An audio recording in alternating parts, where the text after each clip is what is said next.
Welcome to The Last Word. He's Chris Popes. I'm David Jenkins. And Chris, I don't think Bell City is very happy with us. I'm hearing some stuff that Bell City is just not real happy.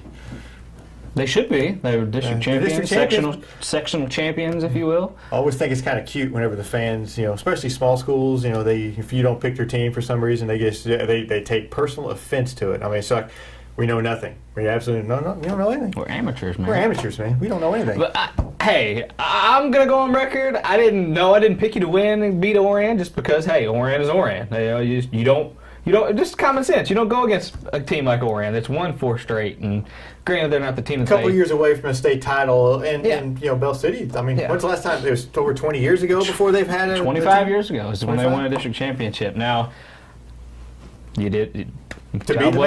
Job well done, Bell City. To be the man, you have to beat the man, and they beat the man. And we both sat here and said that they're a good team, yes, and they just have to get over that hump to beat them, and they did that. Yep. So congrats to them. Congrats. And I'll eat my crow. It tasted good, man. I barbecued, put some sauce on it.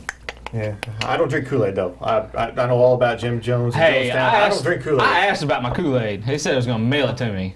I ain't got nothing. Don't drink Kool-Aid. I ain't got nothing. I'm parched. There's bad juju in some Kool-Aid. I love some Kool-Aid, man. I love Kool-Aid. Black cherry Kool-Aid is awesome. Yeah, but don't.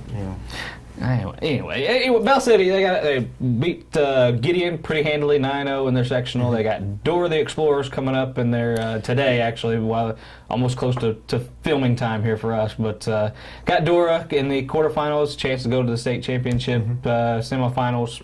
Dora.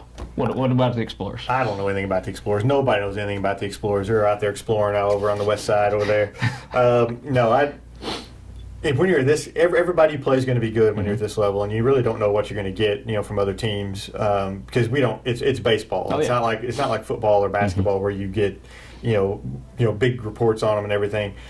Who knows what they're going to bring in? Pitching is going to be a big key, I believe. Bell City will have Maddox on the mound, if I'm not mistaken. They had Wright going in the sectional. I'm sure they'll have Maddox or possibly Hicks going. Yeah, so I mean, they have options. Bell City, and they're playing at home. Another thing that's going to help them out. So I see them. I see them every chance getting to the state championship game with what's in front of them. But then again, you don't know. But we sure hope they do go as far as they can. Yeah, as soon as no matter what, any SEMO team, we hope the best for them.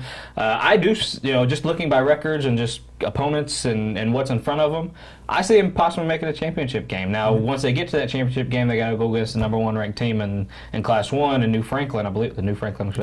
New Franklin. Assuming they get there. Assuming they get there. If everything falls in line the way it's supposed to, as far as record and rankings and all that stuff. But I see them possibly making a state championship game. Now, hey, who knows what happens when you get there? Well, when you get, like I said, one pitcher can just change everything, James Dale. And weather can help that, James Dale. That's been proven. One pitcher can get you, as far as you can, especially if you have some help from the weather. So you never know what you're going to get, So hopefully they don't meet up against a buzzsaw pitcher that has, some teams have. I don't think they have a great pitcher. Bell City doesn't, but they have some good pitchers. They have some really good pitchers. They have 3 quality arms that can get them, far into games. Right. Give them a chance at least. Right. And so I think they're set up to go a long way, and I think they're set up to do well when they get to the state. If they get to the Final Four, I think they're set up to do well with their arms. I agree. And you move up to let's move up to Class 2. You got Bernie knocking off defending Class 1 champion Cooter down there in the almost the state line. And Bernie, man, they've kind of been a team that's kind of been just knocked down. Didn't really kind of get over that hump, so to speak, as far as baseball goes, and they finally got over it, and they're still rolling. Second year in a row, they pulled an upset to win the district title, and then then they upset East Carter County. I consider that an upset. I saw East Carter County play. I thought they were a pretty good team. So I haven't seen Bernie play, but obviously they're a good team. They have some good pitching, and they have Valley. As this show's getting filmed, they're trying to decide if they're going to play today. But Valley's the team. To be the man, you got to beat the man. We said it before. It's the same thing for Bernie. Bernie, I think, went up against them last year and lost. This year, they get another shot at them. You got to beat the best to get the title. If they win, if they beat Valley, there's a good shot they can run the table. Class 2 around here, we knew it was going to be pretty tough. You had Greenville, East Carter County, and Bernie. I kind of looked at Bernie as the number 3 team, to be honest with you, behind a couple of those schools, but. Bernie just has a way about them, whether it's basketball, baseball, or whatever. I mean, they just know how to win. They know how to win those games, and the key is, can they stay in the game with Valley so it can come to an end, so they can they're winning, because Valley's winners too, and they hammered Greenville, and you've seen Greenville. Greenville's good. It's going to be a tough game for Bernie. Valley, I believe they aren't they off a. They won baseball too. Is that correct? Class 2 baseball they were last Class year? 2 state champs last year. Yeah. If not last season, it was the They've season won. before. They've been to so many. It seems like every year they're in the championship game and they're winning some. So when they win football, and they were even good in basketball this year, they're talk about winners. They're full of them on their group. That's a tough road for Bernie to hold, but hey, we'll be rooting for him. And Scott City, the district that doesn't matter. They came out and just hammered Kelly in the district that doesn't matter. Here's where I ate my crow. You look at that district. That district was cake, and Scott City. I joked that East Prairie should win. Or East Prairie's going to win it just because Scott City was such a favorite, and they rolled. They rolled through it like they should have. What shocked me was they beat Malden. I didn't figure any team out of that Class 1 would beat Malden, and they beat them with 2 freshman pitchers, if I'm not mistaken. Kudos. Kudos. I just didn't think they were that good, and now they have a chance to beat West County. Typically, the team that wins that first sectional, gets to the Final Four.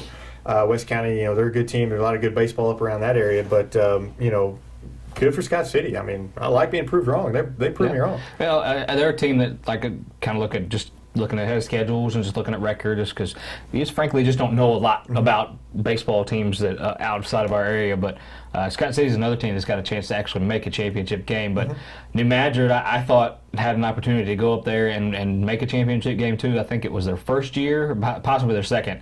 But when you get up there, those Class 3 baseball schools, they're just first off, they're big kids. They seem like their whole team's filled with big kids.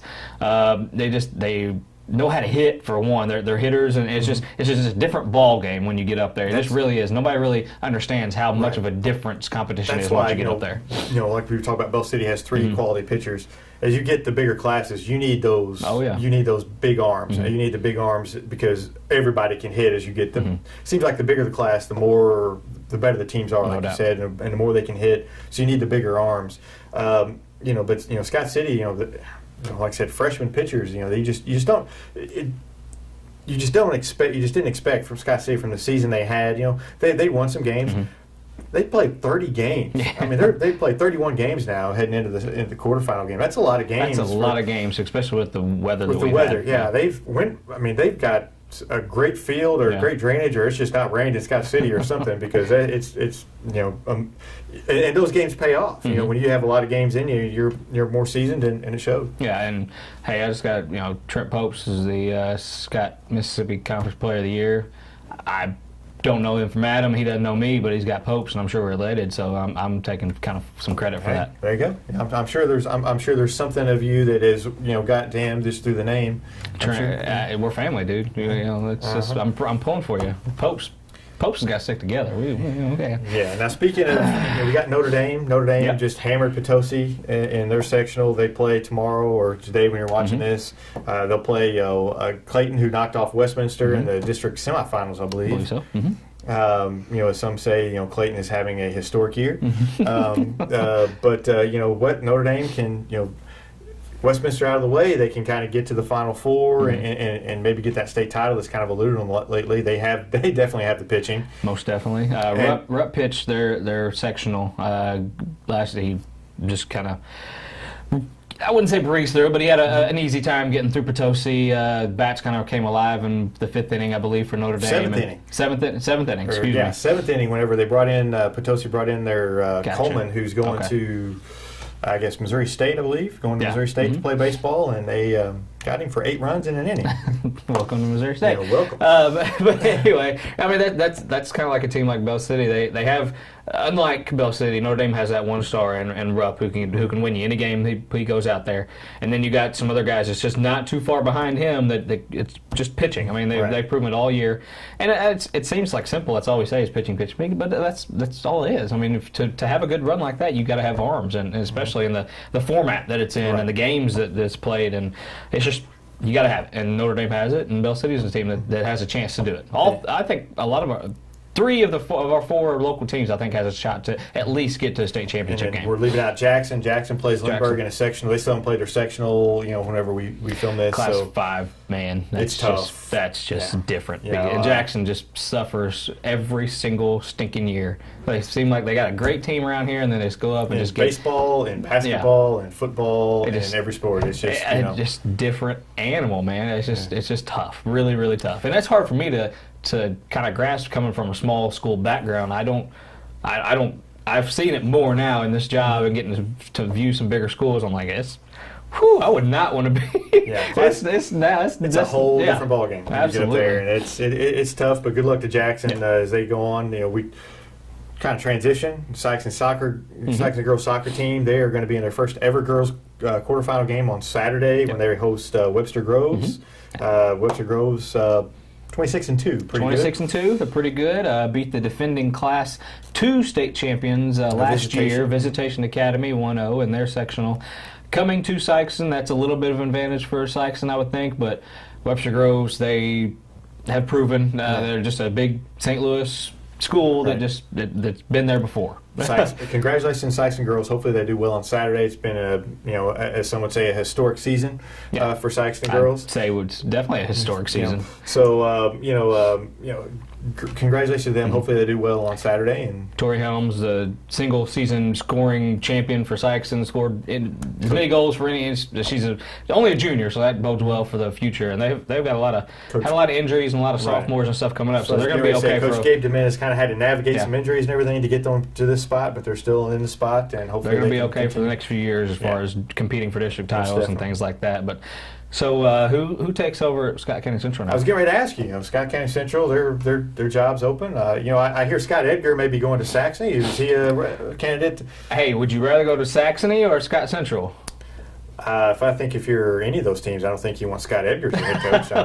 I'm just saying. I don't. Hey, he's a college coach, man. Yeah, but look what he did at SEMO. Boy, he really did a great job there. Hey, you get a college coach to come down a level and coach high school. I mean, that's kind of an exciting venture, I'd say, for the school. Happened in Kennett a few years ago, I believe, with Coach Weaver, and that didn't work out so well. Oh, so, okay. Well, that's one that's proven it's... You can't, but at least at Saxony you can recruit talent. I think that might. How many schools do we got to tick off, man? We got to tick off every school. They get punished for recruiting. They can go out and recruit. I mean, they should. Yeah. I mean, I think that all the private schools, Notre Dame, Saxony, all those, they're already giving that multiplier. So why not? I guess. Hey, I think I wasn't meaning anything negative toward that. Okay. I'm just saying they have the ability to. Gotcha. Okay. Well, I think that's a completely different topic that we could probably spend the whole show talking about as far as recruiting, non-recruiting, stuff like that. But we'll not.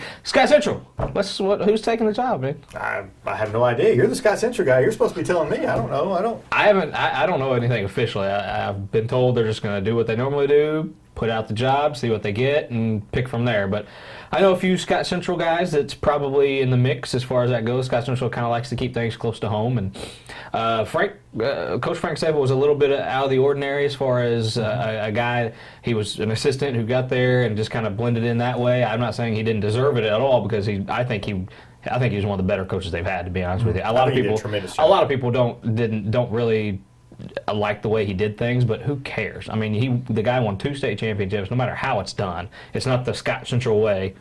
Sorry. That's your problem you get with message boards. We've seen some stuff in the message boards. Charles Barkley said it best. Charles Barkley said it best. People who get on these message boards and they hide behind a name or something. They're just losers wanting attention, wanting some attention, and whatever. That's another topic we can get in that we can solve the world's problems. Accountability. I think Coach Staple did a great job there. He's going to be hard to replace. There's not a whole lot a lot of talent. They have Jeffrey Porter next year. Then after that, it's going to be some lean years. So it's just kind of what kind of coach do you want in there? Do you want a coach that comes, an experienced coach? Do you want a young coach fresh out of college? Mm-hmm. I think they're going to have plenty of options either way. I think they're going to have the pick of the litter, to be honest with you. It's an attractive job. Any young coach would want it. Any veteran knows the history behind it, and it's just a job that maybe not winning. If you're just kind of looking to kind of catch on in just a couple years down the road, that's fine. But hey, you got a chance to coach a Porter his last year, so that'll attract a lot of people. Yeah, it will. So we'll find out more about this. You got your resume in, don't you? Oh yeah, my resume is definitely. Yeah, mine's at the top of the pack. Yeah, well, I don't stand a chance. If yours, I'm not a Scott Central guy, so I'd take mine out. I ripped it up. Yeah. So we'll see you guys next week on The Last Word.